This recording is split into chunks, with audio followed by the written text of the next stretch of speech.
తులసీదాసు శ్రీరామ చరితమానస్ గానము చేస్తుండగా ఆంజనేయస్వామి స్వయంగా వచ్చి ఆలకించేవాడంట. ప్రతిరోజూ తులసీదాసు శ్రీరామ చరితమానస్ గానము చేస్తుంటే ఆ ప్రదేశమునకు ఆంజనేయస్వామి అందరికంటే ముందుగా వచ్చేవారంట.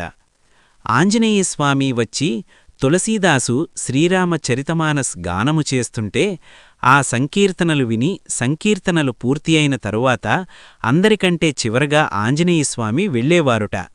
ఎక్కడ శ్రీరాముని సంకీర్తనలు జరిగినా ఆయా ప్రదేశాలకు ఆంజనేయస్వామి వెళ్ళేవారుట. ఒకరోజు అన్ని రోజులాగే తులసీదాసు శ్రీరామ చరితమానస్ గానము చేస్తుంటే అంతా వెళ్ళిపోయారు.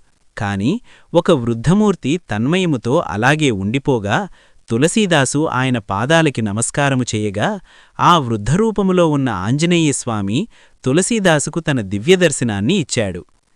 తులసీదాసు పరమానందభరితుడై 40 పద్యములతో కూడిన సూత్రాన్ని చెప్పాడు.